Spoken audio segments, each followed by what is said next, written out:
Hello friends, চলে এসেছি কিন্তু একটা নিউ ভিডিও নিয়ে। আর আগের ব্লগটা তো দেখেছই, এটা তার পরের ব্লগ।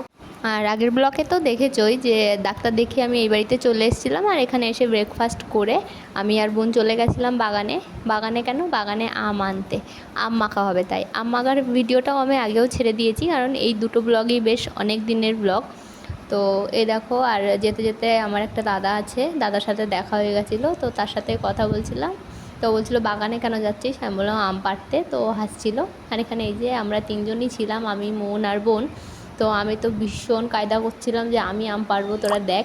কিন্তু সত্যি সত্যি আমি আম পারতেই পারছিলাম না। বোন বলছিল তুই সর, আমি পেরে দিচ্ছি এইটুকু গাছ, তাও তুই আম পারতে পারছিস না, সর। এরকম করছিলো। মেন কথা তা না, লাঠিটা এতটা লম্বা ছিল, সরু ছিল, মানে নাড়াতেই ভয় লাগছিলো যে ভেঙে যায় কি না। তো এই দেখো, এখানে আমি তো আম এই যে পেরেই নিলাম, আর মানে আমিই পেরেছিলাম আমটা। তো তারপর বোনকে বললাম, বোন তুই একটুখানি ধর, আমি একটুখানি মানে পোজ দিয়ে কয়েকটা ছবি তুলি। তো ওখানে দাঁড়িয়ে কটা ছবি তুলছিলাম। তারপর ছবি টবি তুলে এই যে এই আমটা, আর ওই গাছটাই কিন্তু এত বড় বড় আম হয়, মানে আমরা তিনজন আর আমার মাও খেয়েছিলো, চারজন খেয়েও কিন্তু বেশি হয়ে গেছিলো আম মাখা। তো এই দেখো, আর আমি এখানে বলছিলাম এই তুই কি পেকেছিস, তুই কি পেকেছিস, তখন আমগুলো সব পেকেই যাচ্ছিলো। তো আম বললো না, আমি ওদের বললাম না, তো ওরা হাসছিলো যে আম আবার কথা বলে নাকি। আমি বললাম হ্যাঁ, প্রাণ যখন আছে কথা বলে, বুঝতে পারিস না তোরা। তো এইভাবে আড্ডা মারতে মারতে দেখো জল নিয়ে চলে আসলাম বারান্দায়। আর বারান্দায় এসে এবার আমি আমটা মাখবো। তো আমি ওকে বলছিলাম কটা স্লো মোশনের শট নে। তো সেটাই আমরা করার চেষ্টা করছিলাম। এখানে এই দেখো, আমটা প্রথম তো বাটিতে জলটা নিয়েছি, আর পুরো বারান্দাটা তো আমি জল জল করে দিয়েছিলাম। মা তো প্রচণ্ড পরিমাণে রেগে যেত, কিন্তু এখন আমার পরে অত একটা রাগে না, কারণ আমি অনেক দিন পর পর ওই বাড়ি যাই, তাই। তো এই দেখো, এখানে এই শটটা নেওয়ার জন্য আমি সারা বারান্দা নষ্ট করেছি। তো একবার না, ওটা আমি 3-4 বার নিয়েছি, তার মানে কতটা জল পড়েছিল ওর মধ্যে। তো তারপরে এই যে আমটা ভালোভাবে ধুয়ে আমি খোসা ছাড়িয়ে নিয়েছিলাম, তারপরে একটা কুড়নি দিয়ে ভালোভাবে কুড়ে এখানে সিম্পলি মেখেছিলাম, কারণ আমরা এত টক ভালো খাই। তো আমাদের ইচ্ছা ছিল না অন্য কিছু আর দিয়ে, এই যে আম, লেবু পাতা আর হলো কাঁচা লঙ্কা দিয়ে ভালোভাবে এই যে চটকে মেখে আর বিট লবণ দিয়েছিলাম। তো এটাই আমাদের ভালো লাগে বেশি, একটা এটা ওটা দিলে খুব একটা পছন্দ হয় না, ওই জন্য। আর এখানে মনকে বলছিলাম একটু টেস্ট করে দেখ, তো মন হাসছিল। আর তারপরে তো আম টাম খেয়ে মন বাড়ি চলে গেছিলো। আমি আর বোন ঘরে এসে দেখো একটা মানে স্মৃতি রাখছিলাম ওর আর আমার। এই যে ও প্রথমে একটা বুড়ো আঙুলে ছাপ দিল, তারপরে আমি একটা দিলাম, মানে ওটা ওরই আইডিয়া ছিল যে দিদি তুই এইভাবে কর, তারপরে দেখ আমি কি করে দিচ্ছি। তো এই দেখো, আর আমরা কিন্তু এখনও পর্যন্ত ওই বাড়ি গেলে বোনের সাথে প্রচণ্ড পরিমাণে ঝগড়া মারামারি আমার হয়। তো এমন পর্যায়ে পড়ে যায় লাস্টে, তো আমি বলেই দিই আমি আর কোনোদিনও এই বাড়ি আসবো না, আর তুই আমাকে ফোন করে করে কিন্তু বারবার ডাকবি না, ঠিক আছে। তো যাই হোক, এরপরে আর একটা হচ্ছিলো।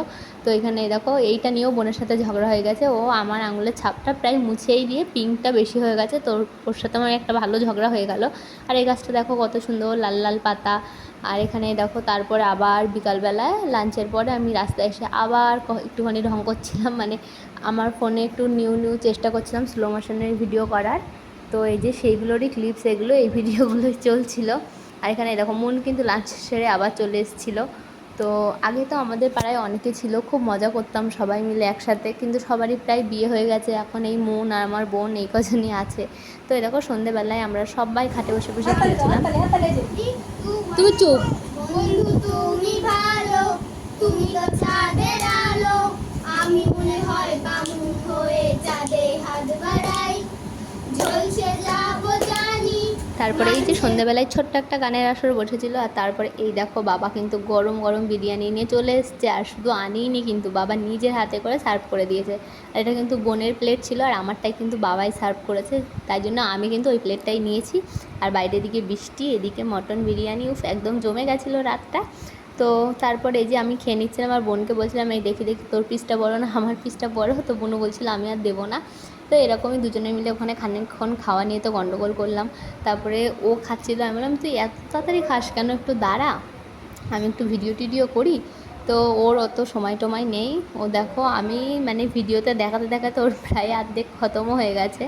তো এই দেখো, আর ও হাসছিল। এখানে একটা চিকেনের পিস পেয়েছে, তাই যে তুই পাসনি আমি পেয়েছি, বাবা তোকে দিয়েছে, তোরটার মধ্যে ছিল না। আর তারপরে খেয়ে দেখো, আমার মেয়ে এখানে ব্যায়াম করছিল রাত্রিবেলা খেয়ে দিয়ে উঠে, একটু হজম এই কি আর কি, দুষ্টুমি নতুন নতুন শিখেছে। তো তারপরে তো আমরা সবাই শুয়ে পড়েছিলাম।